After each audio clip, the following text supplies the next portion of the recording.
Hi, my name is Shravan Kumar Yadav. I have secured All India Rank 10 in Indian Statistical Service 2022 conducted by UPSC. I am from Devariya, Uttar Pradesh. I have completed BSc Statistics from Banaras Hindu University and MSc in Applied Statistics and Informatics from IIT Bombay. ISS में ये मेरा दूसरा attempt था। पहले attempt में मेरे subjective में बहुत अच्छे मार्क्स थे, ऑब्जेक्टिव में मेरे उतने अच्छे मार्क्स नहीं थे और जीएस पेपर में भी मैंने क्लियर नहीं कर पाया था। तो मैंने दूसरे अटेम्प्ट के लिए मेरा फोकस था जीएस में अच्छा करना है और ऑब्जेक्टिव की ज़्यादा प्रैक्टिस करनी है। Now I will talk about more on the ISS examination and my preparation strategy. So जैसा आपकी पता है कि ISS में 6 पेपर होते हैं। पेपर 1 इंग्लिश का होता है जिसमें हमारा essay writing, precis writing, paragraph, sentence correction के सेक्शन होते हैं। सो एस्से राइटिंग के लिए मैंने फोरम IAS के 7 PM एडिटोरियल्स को फॉलो किया था लास्ट 1 ईयर का, जिससे कि मुझे एस्से लिखने में काफ़ी हेल्प मिली और वो हमारा करेंट अफेयर्स के टॉपिक भी कंप्लीट करने में मदद मिला। प्रेसी राइटिंग के लिए मैंने प्रीवियस ईयर्स के क्वेश्चन पेपर सॉल्व किया था। पैराग्राफ राइटिंग के लिए भी मैंने प्रीवियस ईयर्स के पैराग्राफ देखे थे और उसको कैसे लिखना है वो मैंने प्रैक्टिस कर लिया था। सेंटेंस करेक्शन के लिए मैंने यूट्यूब वीडियो देखा था जिसमें सेंटेंस करेक्शन के रूल थे और उसका यूज़ करके मैंने प्रीवियस ईयर्स के क्वेश्चन पेपर देखे थे। तो दूसरा पेपर होता है जनरल स्टडी। जैसा कि मैं पहले ही बताया कि जीएस मेरा सबसे वीक पोर्शन था, तो इसके लिए मैंने इस बार दूसरे अटेम्प्ट में ज़्यादा फोकस किया था। सो ये थोड़ा इसके लिए मैंने लेंदी प्रोसीजर फॉलो किया था। तो जैसा कि आपको पता है कि जीएस में हमारे 5 सेक्शन होते हैं। पहला हमारा Indian history, Indian polity, Indian geography, economics and current affairs के क्वेश्चन आते हैं। इंडियन हिस्ट्री के लिए मैंने यूट्यूब वीडियो बनाया गया था जो इसमें ब्योमकेश मेहर ने पढ़ाया था, और इंडियन जियोग्राफी, पॉलिटी और इकोनॉमिक के लिए भी मैंने यूट्यूब वीडियो देखा था। पॉलिटी के लिए मैं अलग से लक्ष्मीकांत की बुक भी फॉलो किया था, उसके कुछ इम्पॉर्टेंट चैप्टर को मैंने पढ़ा था। तो ये मेरा जीएस का ओवरऑल स्ट्रेटजी था और मैंने प्रीवियस ईयर्स के क्वेश्चन पेपर भी बस देख लिया था कि ऐसे पढ़ लिया था कि ये हो पाएगा कि नहीं, हमने सारे टॉपिक कवर किया है कि नहीं। उसके बाद से आता है पेपर 3 जो कि होता है स्टैटिस्टिक्स 1, जो कि ऑब्जेक्टिव पेपर होता है। इसमें हमारा प्रोबेबिलिटी और numerical analysis and computer application के सेक्शन होता है। प्रोबेबिलिटी और न्यूमेरिकल एनालिसिस के लिए मैंने fundamental of mathematical statistics by SC Gupta and VK Kapoor और डॉक्टर तनुजीत चक्रवर्ती के नोट्स को फॉलो किया था। और कंप्यूटर एप्लीकेशन के लिए मैंने कंप्यूटर फंडामेंटल बाय प्रदीप के सिन्हा की बुक को फॉलो किया था। और मैंने ऑब्जेक्टिव पेपर के लिए प्रीवियस ईयर्स के क्वेश्चन पेपर को मल्टीपल टाइम सॉल्व किया था, जिससे कि हमें कॉन्सेप्ट क्लियर और क्वेश्चन को किस मेथड से सॉल्व करना हो वो काफ़ी क्लैरिटी आ जाती है। नाउ पेपर 4 होता है स्टैटिस्टिक्स 2, जो कि ये भी ऑब्जेक्टिव पेपर होता है। इसमें हमारा स्टैटिस्टिकल इन्फरेंस और ऑफिशियल स्टैटिस्टिक्स होता है। स्टैटिस्टिकल इन्फरेंस के लिए मैंने डॉक्टर तनुजीत चक्रवर्ती और fundamental of mathematical statistics by SC Gupta and VK Kapoor की बुक को सॉल्व किया था। ऑफिशियल स्टैटिस्टिक के लिए मैंने सीनियर द्वारा शेयर किया गया एक PDF को फॉलो किया गया था जिसमें कंप्लीट ऑफिशियल स्टैटिस्टिक कवर था और उससे मुझे काफ़ी हेल्प मिला। पेपर 2 के लिए भी मेरी स्ट्रेटजी सेम थी कि प्रीवियस ईयर्स के क्वेश्चन पेपर को मल्टीपल टाइम सॉल्व करो, और उससे काफ़ी ज़्यादा कॉन्सेप्ट क्लियर हुआ था मेरा। पेपर 5 एंड 6 जो होता है स्टैटिस्टिक्स 3 एंड स्टैटिस्टिक्स 4, ये दोनों पेपर सब्जेक्टिव होता है। कि जैसा कि मेरा सब्जेक्टिव में लिखने का काफ़ी अच्छा प्रैक्टिस है। मैं BSc में रैंक 1, BSc में गोल्ड मेडलिस्ट है, तो वहाँ पे मुझे थियरी लिखने का काफ़ी अच्छा अनुभव था। और तो मुझे कभी भी सब्जेक्टिव पेपर में कभी उतनी दिक्कत हुई नहीं, तो मुझे सब्जेक्टिव पेपर लिखने में उतनी दिक्कत नहीं हुई। स्टैटिस्टिक्स 3 जो कि हमारा उसमें 3 सेक्शन होते हैं, sampling, econometrics and time series. Sampling के लिए मैंने प्रोफेसर सलभ सर के नोट्स को फॉलो किया था, और इकोनोमेट्रिक्स के लिए भी मैंने प्रोफेसर सलभ सर के नोट्स से ही पढ़ा था। तीसरा सेक्शन और टाइम सीरीज़ पे मैंने कुछ ज़्यादा डीप में नहीं पढ़ा था, क्योंकि मेरा फोकस था कि टाइम सीरीज़ का क्वेश्चन जो कंपलसरी होता है वही मैं सॉल्व करके आऊँगा।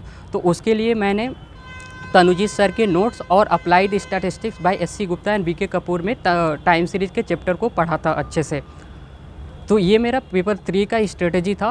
एंड स्टैटिस्टिक्स 4 जो कि पेपर 6 होता है, उसमें हमारा 2 सेक्शन हमें चूज करने रहते हैं।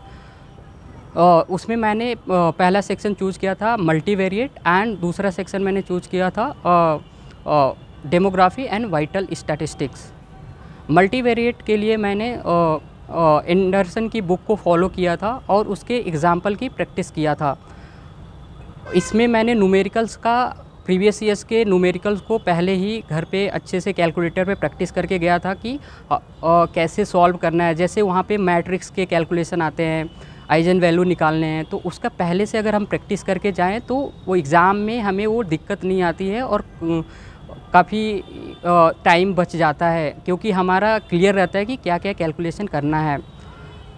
पेपर 4 जो दूसरा सेक्शन था वाइटल स्टैटिस्टिक्स, उसके लिए भी मैंने S C Gupta and V K Kapoor को ही फॉलो किया था। उसके साथ ही साथ मैंने गुण गुप्ता की बुक भी देखी थी कुछ टॉपिक के लिए। स्टैटिस्टिक्स 4 के लिए भी मैंने सेम किया था। प्रीवियस ईयर्स के न्यूमेरिकल का एटलीस्ट 2 सैम्पल न्यूमेरिकल का मैंने प्रैक्टिस करके गया था, और कैलकुलेटर पे कैसे कैलकुलेट करना है एक दो न्यूमेरिकल मैं पहले से प्रैक्टिस करके कर लिया था, ताकि वहाँ पे एग्ज़ाम के टाइम पे सेम की टाइम मैं बचा सकूँ, और वहाँ पे न्यूमेरिकल्स में जो गलतियाँ हो सकती है वो मैं रेस्ट्रिक्ट कर सकूँ, वो मैं ना करूँ। तो ये है रिटन एग्जामिनेशन का। मैं दूसरा चीज़ एक क्लियर मैं करना चाहूँगा कि लोग बोलते हैं कि एक मैं पॉइंट और भी बनाना चाहता हूँ कि सब्जेक्टिव की प्रैक्टिस, जैसा कि मैं बताता हूँ कि मैं अपना आईसीएस के दोनों अटेम्प्ट जॉब के साथ दिया था, तो मेरे पास बहुत ही उतना टाइम नहीं था कि मैं आंसर राइटिंग लिख के प्रैक्टिस करूँ। तो मेरा पूरा फोकस था कि मैं केवल सारे टॉपिक कवर कर लूँ, और मैंने आंसर राइटिंग उतने अच्छे से प्रैक्टिस किया था नहीं। मैंने डायरेक्ट आंसर मैं एग्ज़ाम में ही लिखा था, घर पे मैंने कोई भी प्रैक्टिस नहीं किया था। तो मेरा मानना है कि आंसर राइटिंग ज़रूर करना चाहिए अगर आपके पास टाइम है तो। अगर टाइम नहीं है तो भी चलेगा। आंसर राइटिंग आप अगर आपके कॉन्सेप्ट क्लियर है तो आप लिख सकते हो एग्ज़ामिनेशन में। बट थोड़ा सा मुझे प्रॉब्लम हुई थी क्योंकि मैं टाइम मैनेजमेंट नहीं कर पा रहा था, तो इसलिए मैं सजेस्ट करूँगा अगर टाइम है तो ज़रूर आंसर राइटिंग प्रैक्टिस करके जाए, अगर नहीं है नहीं करेंगे तो भी चलेगा। तो ये मेरा स्ट्रेटजी रहा सब्जेक्टिव के लिए। ऑब्जेक्टिव पेपर के लिए मेरा स्ट्रेटजी था कि multiple time previous year question paper solve किया था, और उससे काफ़ी ज़्यादा कॉन्सेप्ट क्लियर हो जाते हैं। दूसरा, अगर आप गुप्ता कपूर के एग्जाम्पल को अच्छे से सॉल्व कर पाएँ, क्योंकि मैंने देखा है कि ऑब्जेक्टिव में उससे डायरेक्ट क्वेश्चन आते हैं। Gupta Kapoor fundamental of mathematical studies by S C Gupta V K Kapoor से डायरेक्ट क्वेश्चन आते हैं। उसके बाद आफ्टर द रिटन एग्जामिनेशन हमारा नेक्स्ट फेज होता है इंटरव्यू, जो कि काफ़ी इम्पॉर्टेंट होता है, और इंटरव्यू प्रिपरेशन के लिए आपको 2 से 3 महीने मिल जाते हैं। मैंने इंटरव्यू के लिए मोस्टली फोकस किया था कि मेरा बेसिक स्टैटिस्टिक्स के जो क्वेश्चंस हैं वो क्लियर हो जाएं, और दूसरा कि ऑफिशियल स्टैटिस्टिक्स और गवर्नमेंट के डिफरेंट सर्वे उसके बारे में मैं पढ़ा था। और दूसरा सबसे इम्पॉर्टेंट मैं पढ़ के गया था अपना वर्क एक्सपीरियंस। मैं 3 सालों से काम कर रहा हूँ आईटी सेक्टर में, तो उससे मैंने अपनी यूज केसेस और रियल लाइफ एप्लीकेशन पढ़ के गया था। और एक सेक्शन और था, मैंने रिसर्च पेपर भी स्टैटिस्टिक्स मशीन लर्निंग में लिखा था, तो उस रिसर्च पेपर को भी मैं पढ़ के गया था। अब थोड़ा सा मैं इंटरव्यू के दिन के बारे में बात करूँगा। तो इंटरव्यू काफ़ी ही अच्छे माहौल में होता है, काफ़ी ही रिलैक्स माहौल होता है। मैं इंटरव्यू में एंटर किया, इंटरव्यू पैनल में मेरे 4 मेंबर थे, और इंटरव्यू काफ़ी रिलैक्स माहौल में होता है।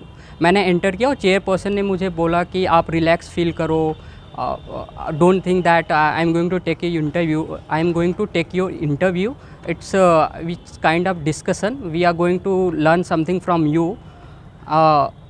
ऐसे शुरू हुआ था मेरा इंटरव्यू। फिर मैम ने मुझसे पूछा था कि what is national family health survey, and उसके बाद से मेरा नेक्स्ट क्वेश्चन था मैम का कि what are the new component added in the national family health survey currently. उसके बाद से दूसरे मेंबर ने मुझसे पूछा था कि how will you predict the cancer patient. So उसके बारे में मैंने काफ़ी ज़्यादा बताया था। और मैं उसके बाद से नेक्स्ट क्वेश्चन था कि मेरे रिसर्च पेपर के बारे में कि कहाँ पब्लिश हुआ था और उसके कंटेंट क्या था। तो मैंने अपनी रिसर्च पेपर के बारे में बताया था। उसके बाद से मेंबर 2 ने मुझसे ये पूछा था कि what is official statistics and what all data we have and what all data we don't have. तो मैंने उसका आंसर किया था, और what all data we don't have मैं उसमें बहुत अच्छा आंसर नहीं कर पाया। तो फिर मेंबर 2 ने ही सर ने ही उसके बारे में बताया। और फिर उसके बाद से आईटी सेक्टर के डेटा के बारे में डिस्कशन हुआ। फिर उनका नेक्स्ट क्वेश्चन था कि आईटी सेक्टर में डेटा कैसे कलेक्ट करेंगे। तो मैं उसमें बहुत सेटिस्फैक्टरी आंसर नहीं दे पाया था। फिर सर ने मुझे हेल्प किया और हमने लास्ट में सैम्पलिंग मेथोडोलॉजी के बारे में सर ने पूछा। और उसके बाद से लास्ट में मेंबर 3 थे सर, उन्होंने मुझसे मशीन लर्निंग के एप्लीकेशन के बारे में पूछा और उसके रियल टाइम यूज केसेस के बारे में पूछा, और फिर डिफरेंस फीचर्स क्या क्या ऐड कर सकते हैं और क्या क्या प्रॉब्लम मशीन लर्निंग से सॉल्व हो सकता है, इसके बारे में मुझे ये मेरा ओवरऑल इंटरव्यू का एक्सपीरियंस रहा। Now I will talk about the important section time management, जो कि बहुत ही ज़्यादा ज़रूरी होता है कि जॉब के साथ साथ हम आईएसएस एग्ज़ामिनेशन का कैसे प्रिपरेशन शुरू करें, क्योंकि हमें लगता है कि जॉब के साथ साथ करना ये बहुत ही डिफ़िकल्ट है, और ये है भी। बट अगर हम प्रॉपर टाइम मैनेज कर पाएँ तो हम इस एग्ज़ामिनेशन को क्रैक कर सकते हैं। जैसे कि मैं अपनी स्ट्रेटजी बताऊंगा, तो मैं आईएसएस का दूसरे अटेम्प्ट का प्रिपरेशन मैं शुरू किया था सीरियसली अगस्त 2021 से। तो मैंने डिसाइड किया था कि मैं वीक डेज पे 3 to 4 आवर्स पढ़ूंगा और वीकेंड पे 8 to 9 hours. 3 to 4 hours job करते हुए निकालना ये काफ़ी इजी होता है। 3 to 4 आवर हम वीक डेज पे निकाल सकते हैं। जैसे कि मेरा ऑफिस 10 to 7 था, तो मैं मॉर्निंग में 3 to 4 आवर निकाल लेता था 5:30 to 9:30 के अराउंड, और वीक डेज पे तो लाइक सैटरडे संडे में मैं 8 to 9 आवर्स पढ़ता था। तो ये मेरा टाइम मैनेजमेंट था। और दूसरा है कि कैसे पढ़े, तो आई वुड सजेस्ट कि पहले आप सब्जेक्टिव पेपर को कंप्लीट करो और उसके बाद से ऑब्जेक्टिव पेपर्स को कंप्लीट करो, क्योंकि सब्जेक्टिव पेपर काफ़ी लेंदी होता है तो उसको पढ़ने में काफ़ी टाइम लगता है। और उसके साथ ही साथ जैसे कि मैंने बताया मेरा जीएस सेक्शन बहुत ही उतना अच्छा नहीं था, तो मैं जीएस पे शुरू से ही फोकस करता था और लास्ट तक मैं जीएस पेपर को मैंने सबसे ज़्यादा पढ़ा था। टाइम मैनेजमेंट में मैं दूसरा पॉइंट ऐड करना चाहूँगा कि आईएसएस एग्ज़ामिनेशन में इम्पॉर्टेंट है रिवीजन, बिकॉज इसमें सिलेबस काफ़ी लेंदी होता है और हमारे पेपर भी काफ़ी होते हैं और कंटेंट बहुत ज़्यादा होता है, तो रिवीजन काफ़ी इम्पॉर्टेंट है। तो मैंने अपना बनाया था कि मैं 2 से 3 महीने पहले मैं सारा सब्जेक्ट, सारा कंटेंट, सारे पेपर तैयार कर लूँगा और लास्ट के 2-3 महीने में मैं बस रिवीजन करूँगा। और मैं उसको ही फॉलो किया। मैंने मार्च के अराउंड मैंने अपना सारा कंटेंट पढ़ लिया था, और अप्रैल मई और जून में मैंने रिवीजन शुरू किया था। तो रिवीजन से ये बेनिफिट होगा कि आपको आंसर राइटिंग में काफ़ी टाइम बचा सकते हो, और इवन ऑब्जेक्टिव पेपर में भी आप मैक्सिमम क्वेश्चन सॉल्व कर सकते हो। लास्ट में I would like to thank to DKT team for providing me this platform to share my strategy. Thank you.